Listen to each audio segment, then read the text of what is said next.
SKB Bangla টিউটোরিয়ালে তোমাদের স্বাগত। আশা করছি তোমরা প্রত্যেকেই ভালো আছো এবং সুস্থ আছো।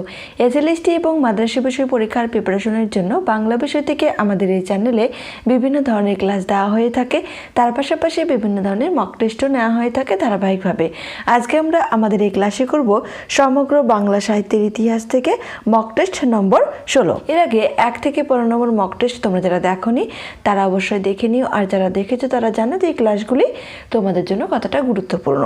আর এই ক্লাসটি নেওয়া হয়েছে শুধুমাত্র তোমাদের বাংলা সাহিত্যের ইতিহাসে প্রিপারেশনকে আরও শক্ত ও মজবুত করে তোলার জন্য, যাতে বাংলা সাহিত্যের ইতিহাস থেকে যে প্রশ্নই আসুক না কেন তোমরা যেন সেই প্রশ্নের সঠিক অ্যান্সার নির্ণয় করতে পারো, সেই কথা মাথায় রেখে এই মক টেস্টের আয়োজন করা হয়েছে।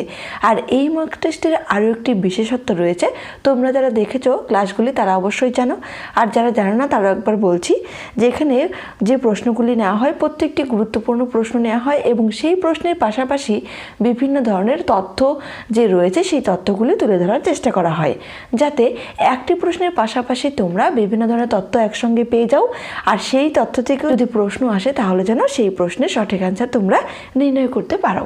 তো চলো দেরি না করে আজকের ক্লাসটি শুরু করছি।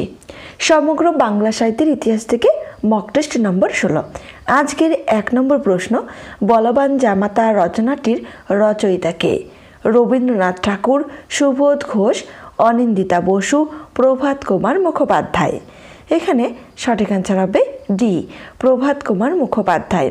প্রভাত কুমার মুখোপাধ্যায়ের গুরুত্বপূর্ণ একটি গল্প তোমাদের সাহিত্য সম্ভার 10ম শ্রেণীতে রয়েছে, আদরিণী গল্প। আর সে কথা মাথায় রেখে এই ধরনের প্রশ্ন দেওয়া হয়েছে। আর তার পাশাপাশি প্রভাত কুমার মুখোপাধ্যায় সম্পর্কে আমরা গুরুত্বপূর্ণ তথ্যাবলী নিয়ে আলোচনা করব, যাতে এখান থেকে যে প্রশ্নই আসুক না কেন সেই প্রশ্নের অ্যান্সার যেন আমরা করতে পারি। প্রভাত কুমার মুখোপাধ্যায়ের জন্ম হয় 1873 খ্রিস্টাব্দে এবং তার মৃত্যু হয় 1932 খ্রিস্টাব্দে। তিনি ছিলেন একজন প্রখ্যাত কথা সাহিত্যিক। ছোট গল্পে তার প্রধান সিদ্ধি। এখানে তার জন্ম মৃত্যু সালটাও কিন্তু খুব গুরুত্বপূর্ণ। জীবনের নানান বর্ণালীকে সরস ভাষায় পরিবেশন করেছেন তিনি অর্থাৎ প্রভাত কুমার মুখোপাধ্যায়। তার সুখপাঠ্য গল্পগুলিতে বাঙালি সমাজের সম্যক পরিচয় মেলে। রাধামণি দেবী ছদ্মনামেও তিনি বিভিন্ন গল্প রচনা করেছেন। শ্রীমতী রাধামণি দেবী ছদ্মনামে লিখে কুন্তলিনীর প্রথম পুরস্কার লাভ করেন তিনি। তার উল্লেখযোগ্য গল্পগ্রন্থগুলি হল গল্পাঞ্জলি, গহনার বাক্স, বিলাসিনী, নতুন বউ প্রভৃতি।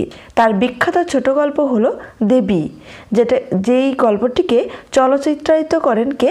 সত্যজিৎ রায়। এই তথ্যটিও খুব গুরুত্বপূর্ণ। 2 নম্বর প্রশ্ন, অযান্ত্রিক গল্পটির রচয়িতা কে? সুবোধ ঘোষ, রবীন্দ্রনাথ ঠাকুর, প্রভাত কুমার মুখোপাধ্যায়, তারাশঙ্কর বন্দ্যোপাধ্যায়। এখানে সঠিক অ্যান্সার হবে এ, সুবোধ ঘোষ। সুবোধ ঘোষের রচিত একটি রচনা রয়েছে যেটা তোমাদের সাহিত্য সম্ভার 10ম শ্রেণীতে রয়েছে, আলপনা। আর সে কথা মাথায় রেখে এখানে অযান্ত্রিক গল্পটি এই প্রশ্নটি নেওয়া হয়েছে, যাতে এই ধরনের প্রশ্ন আসলে তোমাদের কোনো অসুবিধা না হয়। 1910 খ্রিস্টাব্দে সুবোধ ঘোষের জন্ম হয় এবং তার মৃত্যু হয় 1980 খ্রিস্টাব্দে। প্রখ্যাত কথা সাহিত্যিক সুবোধ ঘোষ বিহারের হাজারিবাগে জন্মগ্রহণ করেন। তার আদিনিবাস ছিল বর্তমান বাংলাদেশের ঢাকা জেলার বিক্রমপুর মহকুমার বহর গ্রামে। বিচিত্র কর্মজীবনের অভিজ্ঞতা সমৃদ্ধ এই লেখকের উল্লেখযোগ্য গল্পগ্রন্থগুলো হল ফেনিলো, পরশুরামের কোঠার, শুক্লা ভিসার, ফসিল, যতুগৃহ, কিংবদন্তির দেশে, ক্যাকটাস ইত্যাদি। এই তথ্যগুলি প্রত্যেকটি কিন্তু গুরুত্বপূর্ণ। ছোট গল্প ছাড়াও তিনি বহু উপন্যাস, নাটক, প্রবন্ধ ও গবেষণামূলক গ্রন্থ রচনা করেছেন। কে করেছেন? সুবোধ ঘোষ। 3 নম্বর প্রশ্ন, ব্রজাঙ্গনা কাব্যটির প্রকাশকাল নির্ণয় করো। 1860, 1861, 1862, 1865। এখানে সঠিক অ্যান্সার হবে বি, 1861। সালটি কিন্তু খুবই গুরুত্বপূর্ণ। ব্রজাঙ্গনা কাব্যটির রচয়িতা হলেন মাইকেল মধুসূদন দত্ত। মাইকেল মধুসূদন দত্তের জন্ম হয় 1824 খ্রিস্টাব্দে অধুনা বাংলাদেশের যশোহর জেলার সাগরদাড়ি গ্রামে এবং তার মৃত্যু হয় 1873 খ্রিস্টাব্দে। জন্ম মৃত্যু সালটিও কিন্তু খুব গুরুত্বপূর্ণ। বাল্য বয়সে তিনি কলকাতায় এসে হিন্দু কলেজে ভর্তি হন। সেখানে তার সহপাঠী ছিলেন ভূদেব মুখোপাধ্যায়, রাজনারায়ণ বসু, গৌরদাস বসাক প্রমুখ। দিল্লিতে যাওয়ার জন্য তিনি ধর্মান্তরিত হয়েছিলেন। গ্রিক, ল্যাটিন, সংস্কৃত ও ইংরেজি ভাষায় পাণ্ডিত্য অর্জন করলেও বাংলা ভাষায় পরে তিনি দক্ষতা লাভ করেন। রত্নাবলী, শর্মিষ্ঠা, একেই কি বলে সভ্যতা, পদ্মাবতী ইত্যাদির মতো নাটক এবং মেঘনাদবধ কাব্য, তিলোত্তমা সম্ভব কাব্য, চতুর্দশপদী কবিতা ইত্যাদি তার অসামান্য সৃষ্টি। এই রচনাগুলিও কিন্তু খুব গুরুত্বপূর্ণ। পদ্মাবতীর নাটকে তিনি প্রথম অমিতাক্ষর ছন্দ ব্যবহার করেন। এই তথ্যটিও খুব গুরুত্বপূর্ণ। 4 নম্বর প্রশ্ন, শ্রীকৃষ্ণ কীর্তন কাব্যের রচয়িতা কে? দ্বিজ চণ্ডীদাস, বড়ু চণ্ডীদাস, গোপাল হরি চণ্ডীদাস, কবি জয়দেব। সঠিক অ্যান্সার হবে বি, বড়ু চণ্ডীদাস। শ্রীকৃষ্ণ কীর্তন কাব্যের রচয়িতা হলেন বড়ু চণ্ডীদাস। এই কাব্যটি বসন্তরঞ্জন রায় বিধবল্লভ মহাশয় বাঁকুড়ার কাকিল্লা কা কয়রসি লয় জফালা আকার কাকিল্লা গ্রাম থেকে 1909 খ্রিস্টাব্দে আবিষ্কার করেন। পরে তারই সম্পাদনায় বঙ্গীয় সাহিত্য পরিষদ থেকে 1916 খ্রিস্টাব্দে কাব্যটি প্রকাশিত হয়। তাহলে দেখো 1909 খ্রিস্টাব্দে কাব্যটি আবিষ্কার করা হয় এবং 1916 খ্রিস্টাব্দে বঙ্গীয় সাহিত্য পরিষদ থেকে কিন্তু কাব্যটি প্রকাশিত হয়। এই দুটো সালে কিন্তু খুবই গুরুত্বপূর্ণ। কাব্যটির রচনাকাল চতুর্দশ শতকের প্রথমার্ধ। বড়ু চণ্ডীদাসের কাব্যের কাহিনী ভাগবত ও গীতগোবিন্দ কাব্য থেকে গৃহীত হয়েছে। কোথায় থেকে গৃহীত হয়েছে? ভাগবত ও গীতগোবিন্দ কাব্য থেকে। পুঁথিটি তুলট কাগজের উভয় পৃষ্ঠায় লেখা ছিল। পুঁথির প্রথম 2টি পাতা পাওয়া যায়নি। কাব্যে বড়ু চণ্ডীদাসের ভণিতা পাওয়া যায় কতবার? 43 বার। কাব্যটির ধরন হল নাট্যধর্মী, আখ্যানধর্মী ও গীতিধর্মী।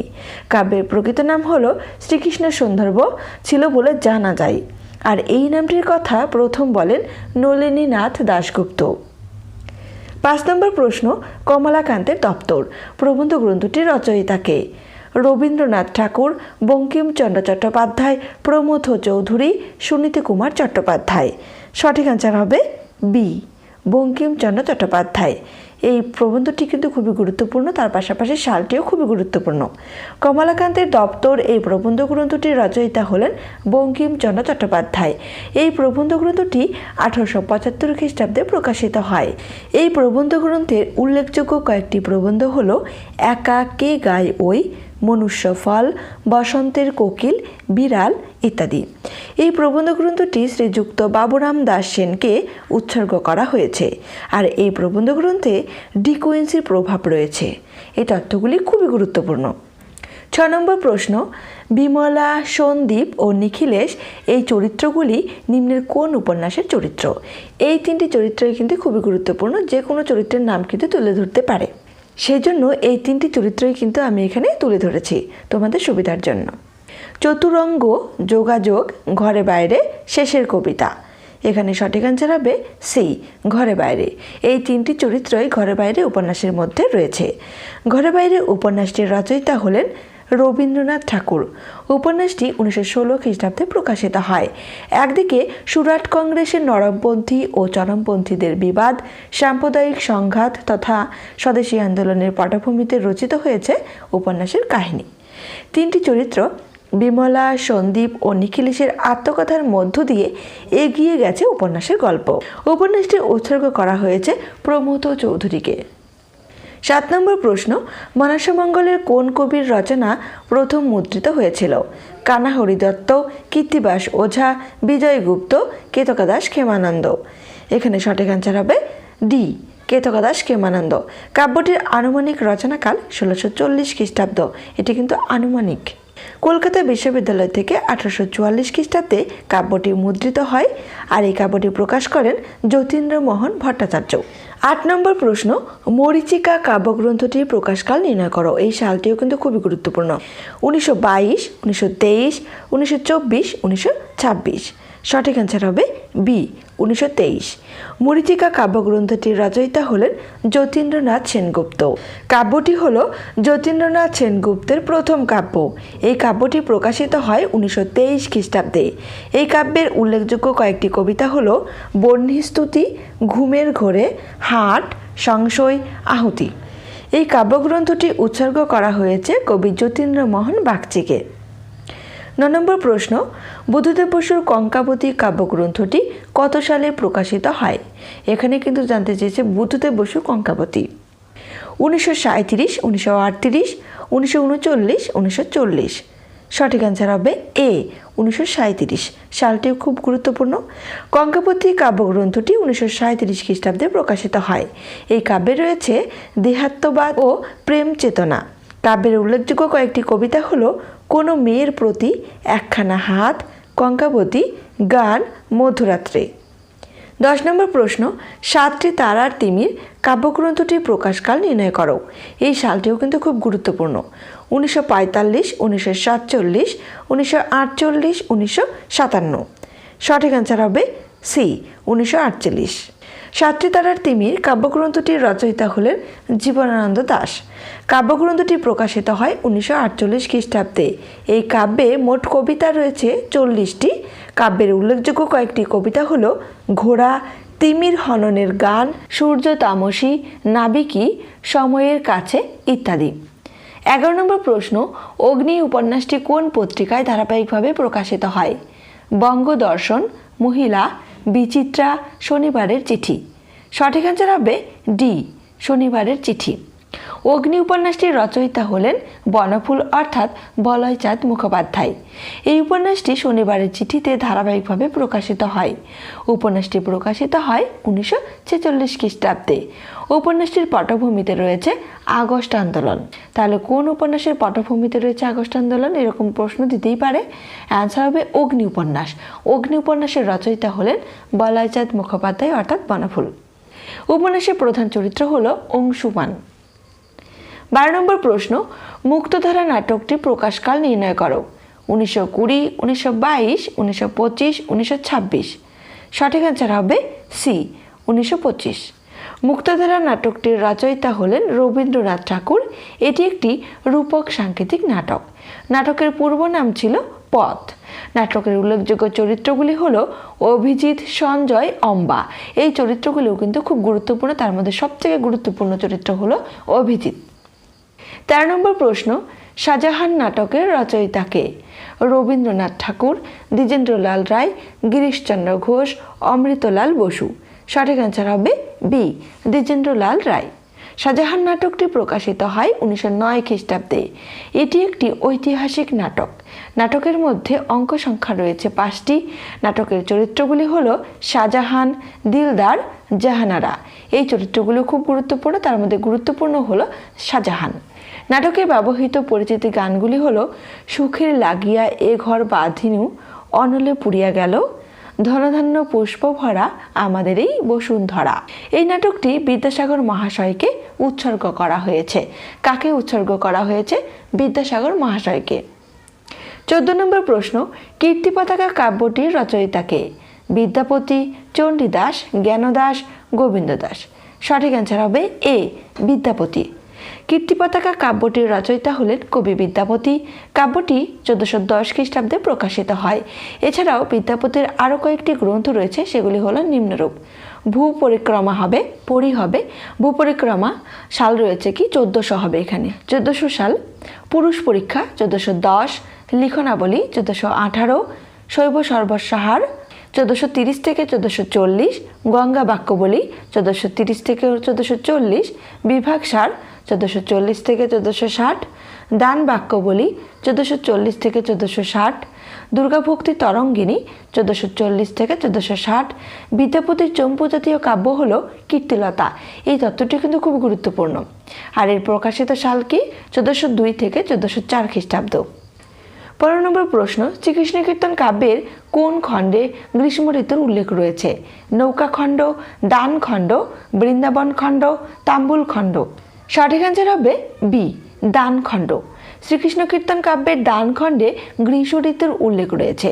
নৌকা খণ্ডের রয়েছে বর্ষা ঋতুর উল্লেখ। বসন্তকালের উল্লেখ রয়েছে তাম্বুল খণ্ড, বৃন্দাবন খণ্ড, বান খণ্ড ও বংশী খণ্ডে। 16 নম্বর প্রশ্ন, সবুজপত্র কবে প্রকাশিত হয়? 1912, 1913, 1914, 1916। সঠিক অ্যান্সার হবে সি 1914। সবুজপত্র 1914 খ্রিস্টাব্দে প্রমথ চৌধুরীর সম্পাদনায় প্রকাশিত হয়। এই তথ্যটি খুব গুরুত্বপূর্ণ। এই পত্রিকার সবচেয়ে বড় অবদান হলো চলিত ভাষার প্রতিষ্ঠা ও বিস্তার। চলিত গদ্যেও যে জ্ঞান বিজ্ঞানমূলক উচ্চস্তরের আলোচনা সম্ভব তা প্রথম প্রমাণ করেছে সবুজপত্র বা পত্রিকা। এখান থেকেই রবীন্দ্রনাথের গদ্য সাহিত্য, চলিত ভাষার ব্যবহার এবং কাব্যধারার একটি নতুন যুগের সূচনা হয়। এছাড়া ইউরোপীয় সাহিত্য দর্শে বাংলা সাহিত্যে মুক্তির আনন্দ ও সফলতা জাগিয়ে তুলতে এই পত্রিকার অবদান অনস্বীকার্য।